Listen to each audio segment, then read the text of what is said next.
In this video we're going to be looking at how to set up and take pictures of a reflection pool. I'm back at the hide location and today I'm going to be using the OM1 and the 40 to 150 with 1.4 converter.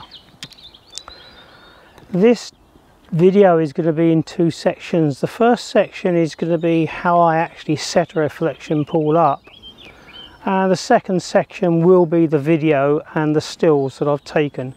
So the video is actually going to be put together over a period of days. So when I set this location up about September last year, I wanted to have a large bird bath, and I set it up on this table here. It's a black plastic tray that I bought from B&Q. It's 2 foot that way by 2 foot the other way, and it's about 2 inches deep in the middle, and the birds have used it really well. I've got some lovely shots of birds drinking, bathing and that sort of thing, particularly the small birds. You get the small birds around here and they can look very nice, and you can actually get their reflection in. The problem is that I really want something bigger. Just recently we've been having jays, woodpeckers, magpies and occasionally a sparrowhawk come down. The trouble with it is that when they actually land in here and they want to bathe, I'm getting that front edge in and it's really spoiling the pictures. So I decided I'd make a reflection pool because then that will be longer and bigger, and then I can actually sort of get some good shots of the larger birds when they come down. So I'm going to show how I set it up, and I'll empty this, take it all away and show you what I've made. So this is the reflection pool that I made at home. It's a sheet of plywood about 1/4 inch thick. It measures 62 inches down the length and 40 inches down the width, across the width, and I've got a 1 inch batten all the way around there. I've lined it with pond liner, and the depth of 1 inch is important. One of the problems that you have with this sort of setup is actually getting water to it. It's going to take a lot of water. Fortunately, at this location, I can actually get the car within 80 yards of this setup there. So getting water to it is not a problem, but water's heavy. At the last location that I had, the actual pond or the bird bath that we used was quite a distance away, and actually getting water down there and back to it was a bit of a problem. Here, not too much of a problem. Having said that, you'd be quite surprised how much water this will actually take. But it's big enough now that if a jay comes down, or a woodpecker, or a sparrowhawk, I should be able to get it all in there. The problem with black plastic pond liner is it can look very unnatural in pictures. What I've actually done here is I've got some 45-degree angle wood that I bought from B&Q's again, and I've painted it black, and I've glued it in all around the sides of this end, just this end. I haven't bothered with the other end. This is the end I want to be photographing them at. That will give me a slight slope, which will look a lot more natural, but you've got to do something to try and cover up the black. So what I'm actually going to do is I'm going to put glue all the way around this edge, and then before it sets, what I'm going to do is compact sieved earth onto it really hard, and I'm going to leave it for 24 hours, just let it dry off completely. Then I'll just brush off all the loose earth, then I can fill it, set it all up and start to take pictures. It's going to look a lot more natural with the earth all the way around there than just sort of black sort of pond liner.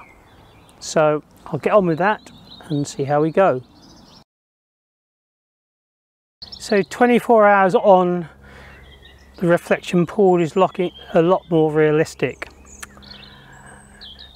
The first thing I did was come and brush all the loose earth away from the edge. When I'd done that, I needed to check the levels, spirit levels. You don't want to sort of set it up there and then find that you've got it wonky or anything like that. So The amount of water that it's taking is quite amazing. I mean, it's only an inch deep, but it's quite a big area. And we measured it took 22 litres of water to fill that. So when you're actually doing something like this, you have to think about how much water it's going to take. So what I really want is the birds up this end. I don't want them down that far end. And one of the things I'm trying to do to actually stop them doing that, I've got these plywood sort of bits of wood there. The birds can actually, the starlings anyway, could just about reach the water to drink from it on there, but it's uncomfortable for them. So that's really to restrict them from coming up that end. I want them here. Also, what I'm actually going to be doing to entice them down to use this area is I'll be providing sunflower hearts, food, fat balls, things like that. In my previous videos where I'd had the bird bath, the plastic tray on the actual table there, I did all the edges with logs and moss and that sort of thing. A few photographers had said that the moss didn't really look that realistic. So I've changed it purposely with this video. And rather than having logs up here at the end, what I've got is grass. It's a two turfs of grass that we actually bought and put in this tray with some earth there, and we've kept watering it so it looks really quite natural and overgrown.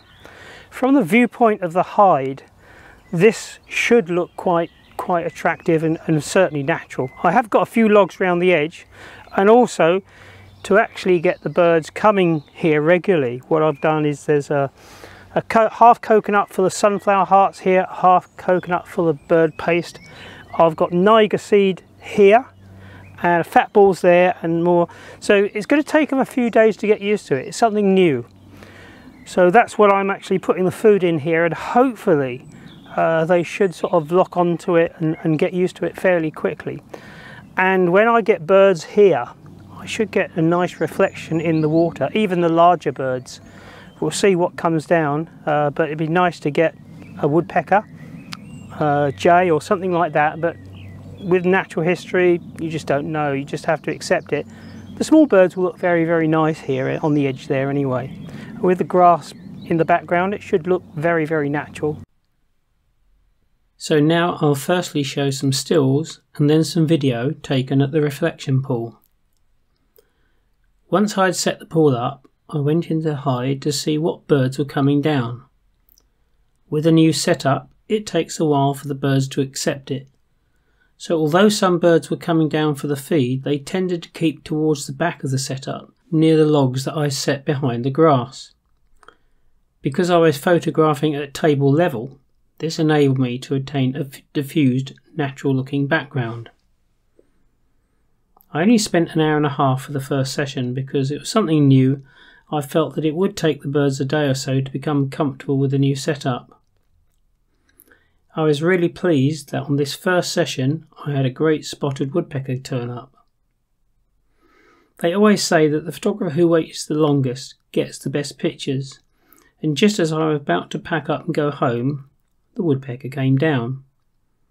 It was about 4 o'clock in the afternoon, and usually by this time the light has started to move around so the table is partly in shade, so I was just about to switch the camera off and pack up. I heard the woodpecker call, so I knew it was nearby, so I decided to hang on. It then came down to feed on the edge of the pool, and it stayed for about 4 minutes. I was pleased to obtain some good images of the bird with its reflection, as well as a short video. For a first session, this was a real bonus. I did not seriously attempt to take any further pictures until a couple of days later. I thought it sensible to allow the birds a couple of days to get used to the new setup before attempting more photography. On day 4, a number of birds did come down to feed at the edge of the pool, and this gave me a number of opportunities to get some nice reflection images. The grass looked reasonably natural, and I decided to remove the logs that had previously been at the back of the table. Although initially the birds were quite happy to feed at the edge of the pool, it was a while before the first birds decided to bathe and splash about. Even the starlings showed a little bit of reticence to bathe, and this surprised me because they certainly like to bathe in large numbers in our pond at home. The first bird to come down and bathe was this female blackbird. She was there for a good few minutes, and this allowed me to take a series of stills before switching to video.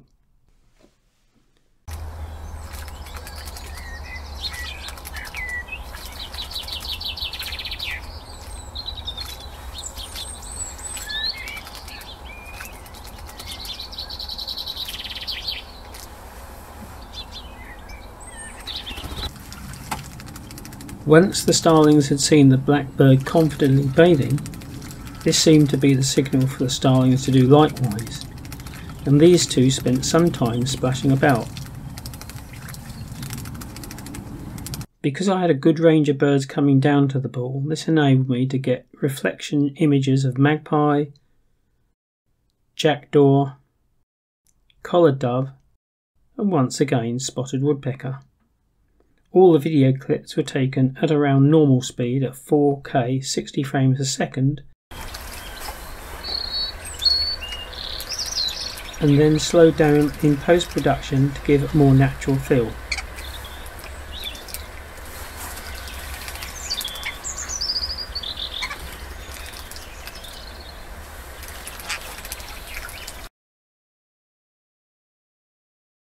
One thing that I hadn't actually bargained for was when I set this up, that I set it up for the size, hopefully to get woodpeckers, which I've done, collared doves, magpies, jackdaws, that sort of size bird.